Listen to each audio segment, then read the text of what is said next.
انظر كيف كذبوا على أنفسهم وضل عنهم ما كانوا يفترون ومنهم من يستمع إليك وجعلنا على قلوبهم أكنة أن يفقهوه وفي آذانهم وقرا وإن يروا كل آية لا يؤمنوا بها حتى إذا جاءوك يجادلونك يقول الذين كفروا إن هذا إلا أساطير الأولين وهم ينهون عنه وينأون عنه وإن يهلكون إلا أنفسهم وما يشعرون ولو ترى إذ وقفوا على النار فقالوا يا ليتنا نرد ولا نكذب بآيات ربنا ونكون من المؤمنين بل بدا لهم ما كانوا يخفون من قبل ولو ردوا لعادوا لما نهوا عنه وإنهم لكاذبون وقالوا إن هي إلا حياتنا الدنيا وما نحن بمبعوثين ولو ترى إذ وقفوا على ربهم قال أليس هذا بالحق قالوا بلى وربنا قال فذوقوا العذاب بما كنتم تكفرون قد خسر الذين كذبوا بلقاء الله حتى إذا جاءتهم الساعة بغتة قالوا يا حسرتنا على ما فرطنا فيها وهم يحملون أوزارهم على ظهورهم ألا ساء ما يزرون وما الحياة الدنيا إلا لعب ولهو وللدار الآخرة خير للذين يتقون أفلا تعقلون قد نعلم إنه ليحزنك الذي يقولون فإنهم لا يكذبونك ولكن الظالمين بآيات الله يجحدون ولقد كذبت رسل من قبلك فصبروا على ما كذبوا وأوذوا حتى أتاهم نصرنا ولا مبدل لكلمات الله ولقد جاءك من نبأ المرسلين وإن كان كبر عليك إعراضهم فإن استطعت أن تبتغي نفقا في الأرض أو سلما في السماء فتأتيهم بآية ولو شاء الله لجمعهم على الهدى فلا تكونن من الجاهلين إنما يستجيب الذين يسمعون والموتى يبعثهم الله ثم إليه يرجعون وقالوا لولا نزل عليه آية من ربه قل إن الله قادر على أن ينزل آية ولكن أكثرهم لا يعلمون وما من دابة في الأرض ولا طائر يطير بجناحيه إلا أمم أمثالكم ما فرطنا في الكتاب من شيء ثم إلى ربهم يحشرون والذين كذبوا بآياتنا صم وبكم في الظلمات من يشاء الله يضلله ومن يشاء يجعله على صراط مستقيم قل أرأيتكم إن أتاكم عذاب الله أو أتتكم الساعة أغير الله تدعون إن كنتم صادقين بل إياه تدعون فيكشف ما تدعون إليه إن شاء وتنسون ما تشركون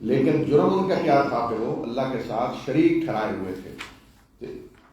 تو اس لیے یہاں اس صورت میں بھی سب سے بڑی جو بحث ہو رہی ہے، جو بات انہیں دلائل کے ساتھ بتائی جا رہی ہے، سمجھائی جا رہی ہے کہ اللہ کے ساتھ کوئی شریک نہیں ہے، اور جو شرک کریں گے تو ان کا انجام آخرت میں پھر کیا ہونے والا ہے. یہ ساری بحث ہے جو اس صورت میں ہو رہی ہے.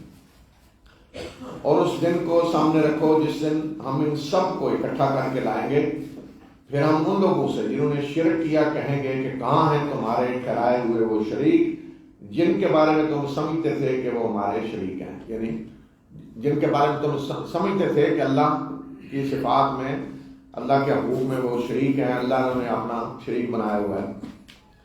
تو دیکھیں اللہ تعالیٰ کو تو سب مانتے ہیں، جیسے قریش مثلا تو وہ تو مانتے تھے کہ اللہ رب ہے، اس نے پیدا کیا ہے، وہی خالق ہے، مالک ہے.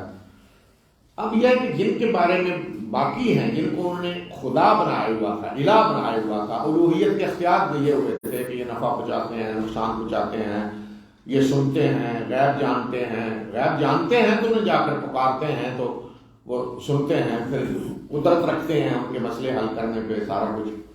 تو اب سوال یہ ہے کہ یہ صفات، یہ طاقت ان کی اپنی ہے ذاتی یا ان کو اللہ نے دی ہوئی ہے؟ تو کوئی بھی وہ یہ تو نہیں کہتے تھے ان کی اپنی ہے طاقتیں، وہ تو کہتے ہیں کہ اللہ نے ان کو اپنے اختیارات میں شریک کر دیا ہے، یہ اللہ نے طاقتیں ان کو دے دی ہیں.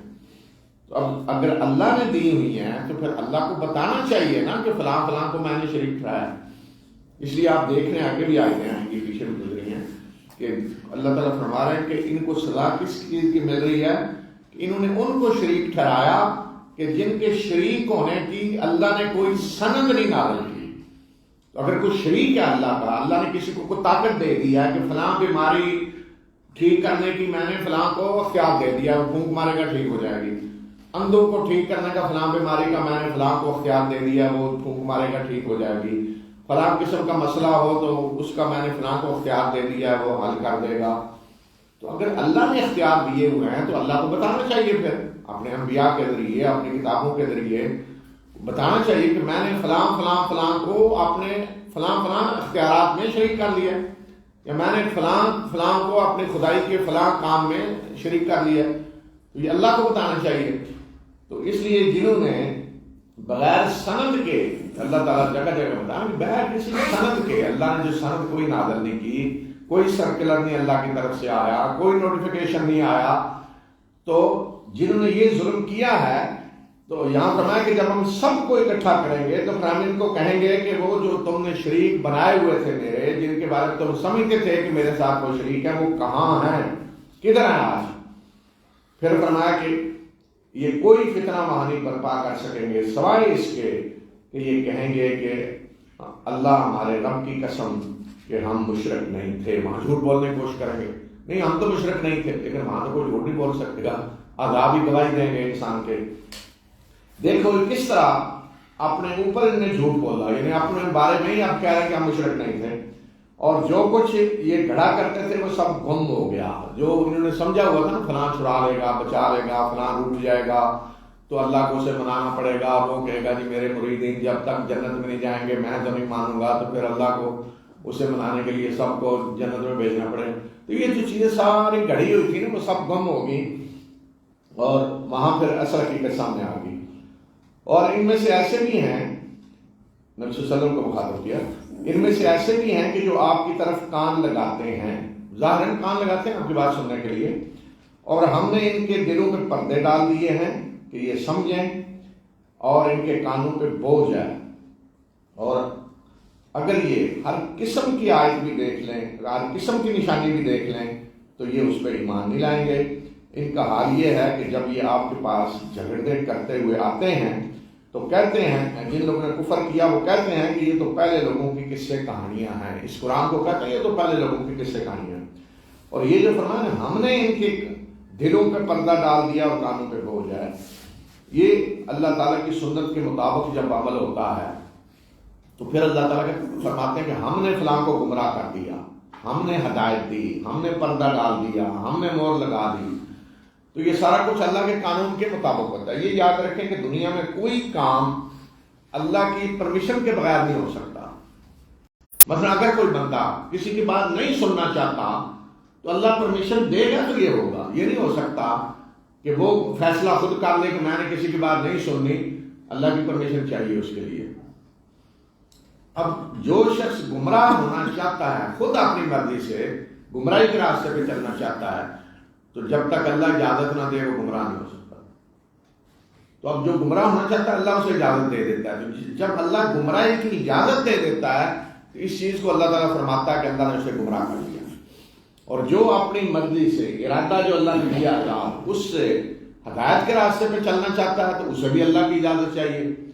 تو جب اللہ کسی کو ہدایت کی اجازت دیتا ہے صحیح راستے پہ چلنے کی تو اللہ تعالیٰ فرماتا ہے کہ اللہ نے اس کو ہدایت دے دی، یعنی ہدایت کی اجازت دے دی.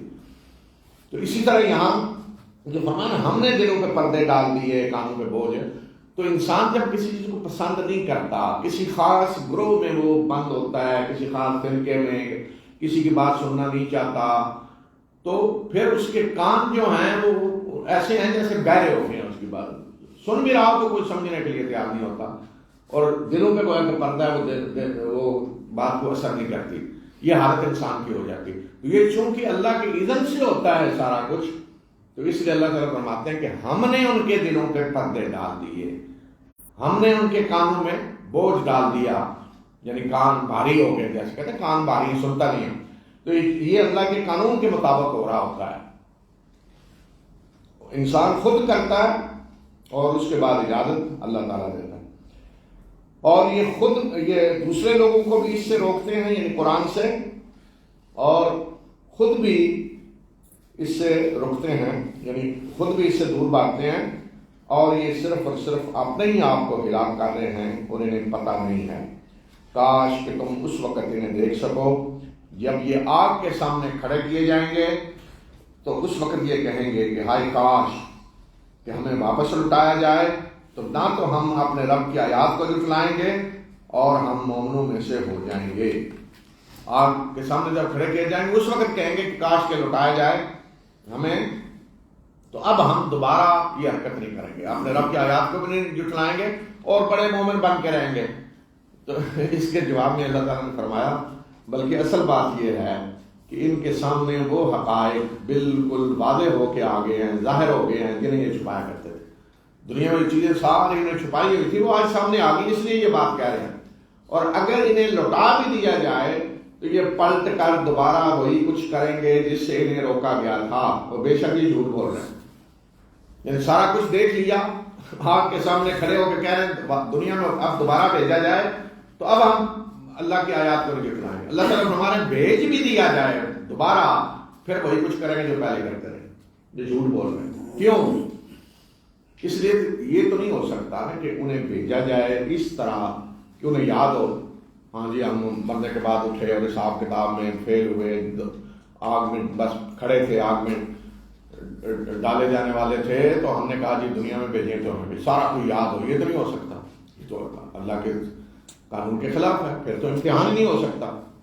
اب دیکھیں نا اللہ تعالیٰ نے قرآن میں بتایا ہے، آگے آ رہا ہے یہ ذکر کہ تمام روحوں سے اللہ نے عہد لیا، الستو بربکم، کیا میں تمہارا رب نہیں ہوں؟ سب نے گواہی دی کہ ہاں کیوں نہیں. لیکن ہاں کسی کو یاد آیا ہے؟ نہیں یاد.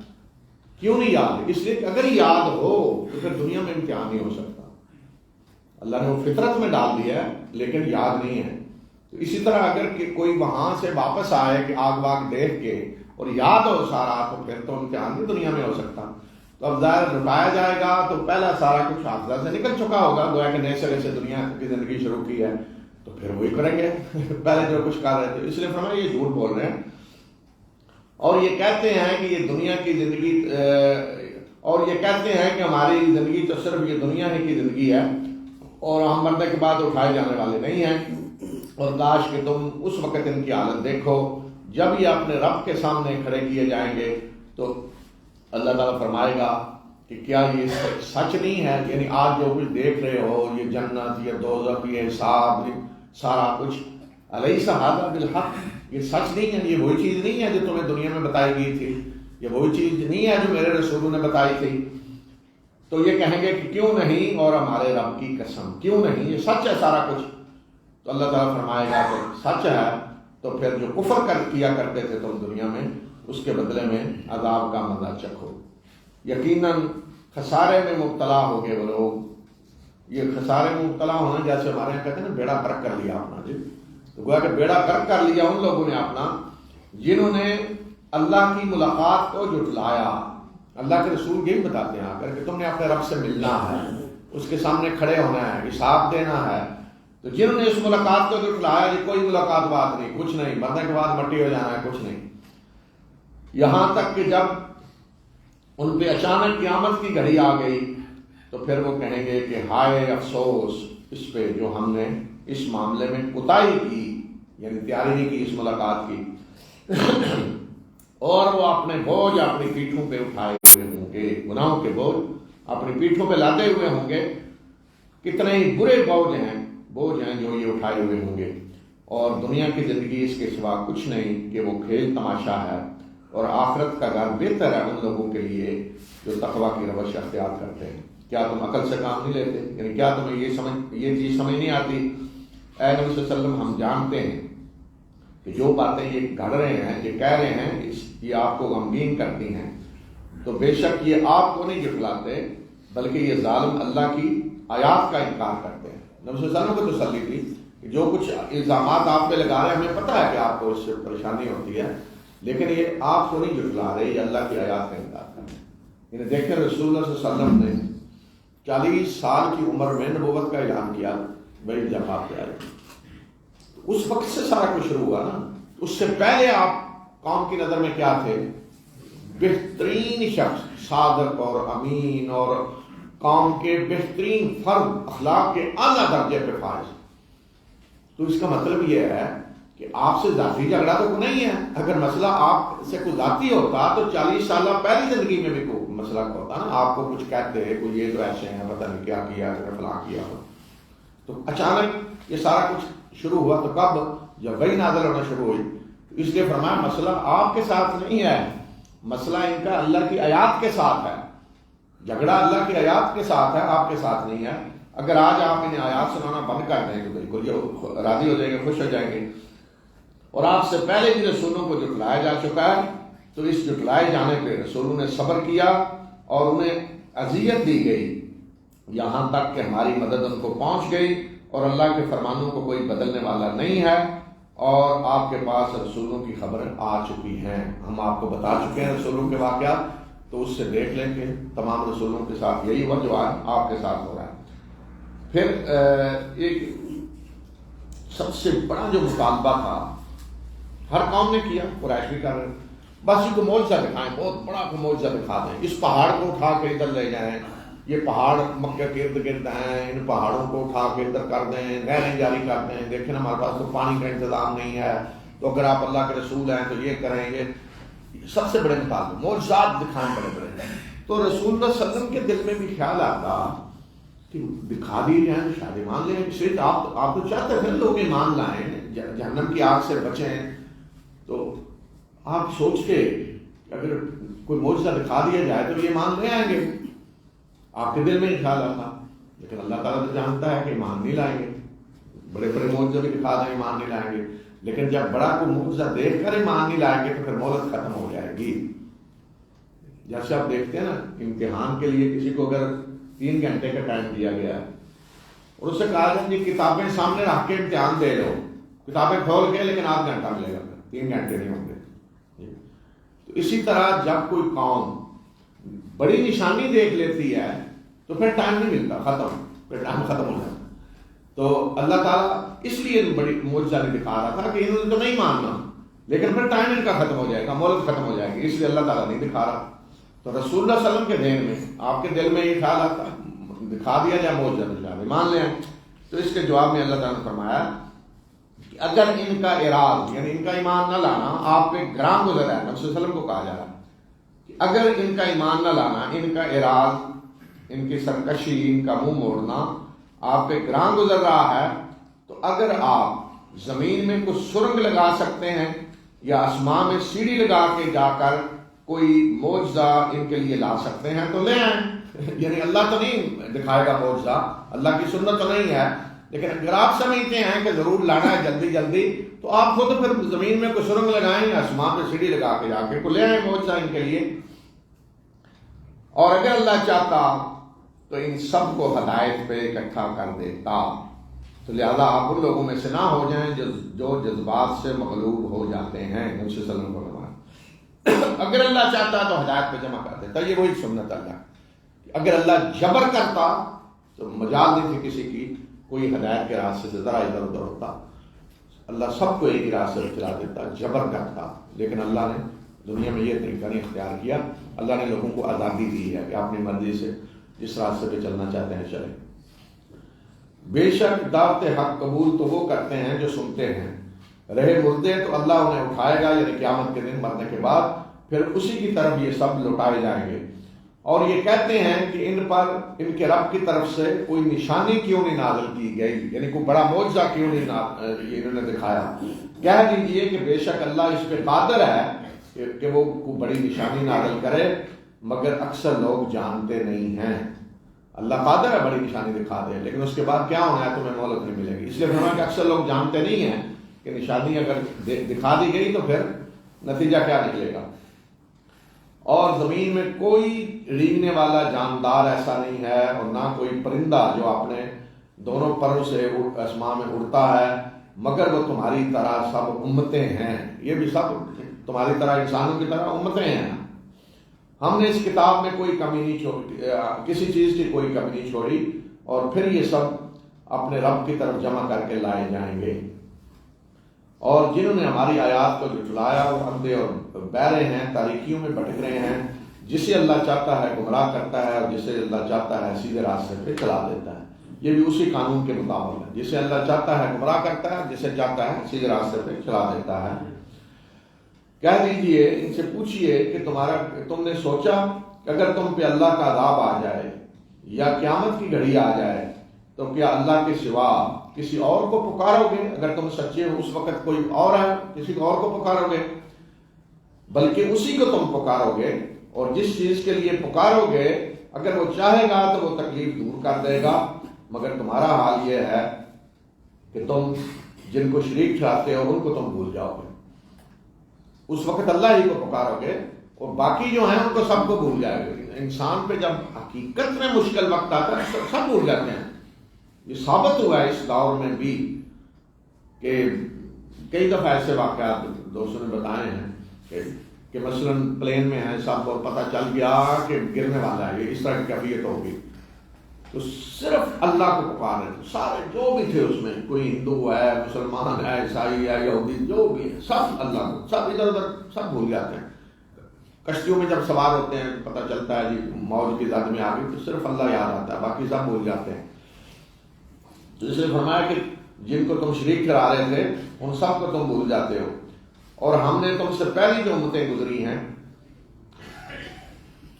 وَلَقَدْ أَرْسَلْنَا إِلَىٰ أُمَمٍ مِّن قَبْلِكَ فَأَخَذْنَاهُم بِالْبَأْسَاءِ وَالضَّرَّاءِ لَعَلَّهُمْ يَتَضَرَّعُونَ فَلَوْلَا إِذْ جَاءَهُم بَأْسُنَا تَضَرَّعُوا وَلَٰكِن قَسَتْ قُلُوبُهُمْ وَزَيَّنَ لَهُمُ الشَّيْطَانُ مَا كَانُوا يَعْمَلُونَ فَلَمَّا نَسُوا مَا ذُكِّرُوا بِهِ فَتَحْنَا عَلَيْهِمْ أَبْوَابَ كُلِّ شَيْءٍ حتى إذا فرحوا بما أوتوا أخذناهم بغتة فإذا هم مبلسون فقطع دابر القوم الذين ظلموا والحمد لله رب العالمين قل أرأيتم إن أخذ الله سمعكم وأبصاركم وختم على قلوبكم من إله غير الله يأتيكم به انظر كيف نصرف الآيات ثم هم يصدفون قل أرأيتكم إن أتاكم عذاب الله بغتة أو جهرة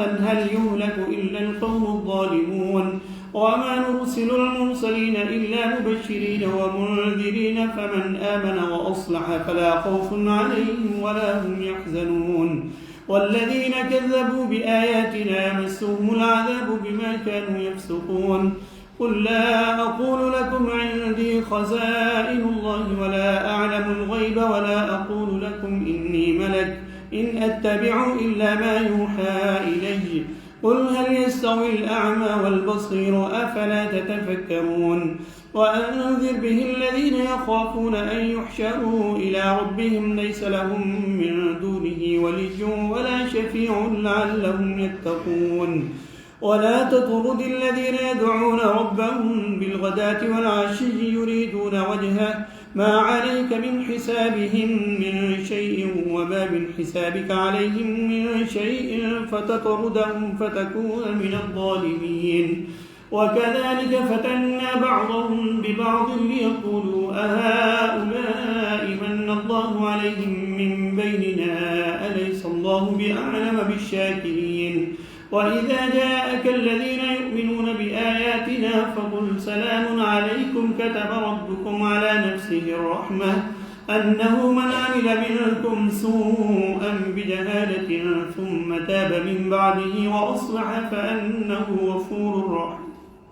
فأنه غفور رحيم وكذلك نفصل الآيات ولتستبين سبيل المجرمين قل إني نهيت أن أعبد الذين تدعون من دون الله قل لا أتبع أهواءكم قد ضللت إذا وما أنا من المهتدين قل إني على بينة من ربي وكذبتم به ما عندي ما تستعجلون به إن الحكم إلا لله يقص الحق وهو خير الفاصلين قل لو أن عندي ما تستعجلون به لقضي الأمر بيني وبينكم والله أعلم بالظالمين وعنده مفاتح الغيب لا يعلمها إلا هو ويعلم ما في البر والبحر وما تسقط من ورقة إلا يعلمها ولا حبة في ظلمات الأرض ولا رطب ولا يابس إلا في كتاب مبين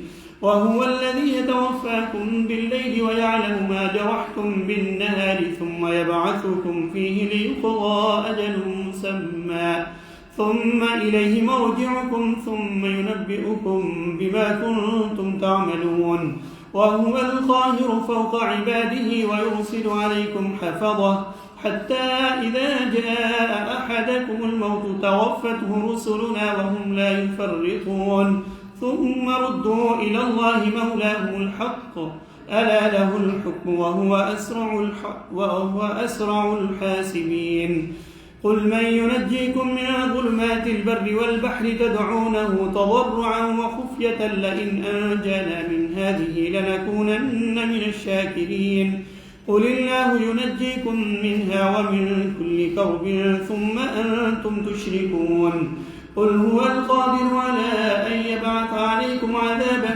من فوقكم أو من تحت أرجلكم أو يلبسكم شيعا ويذيق بعضكم بأس بعض انظر كيف نصرف الآيات لعلهم يفقهون وكذب به قومك وهو الحق قل لست عليكم بوكيل لكل نبأ مستقر وسوف تعلمون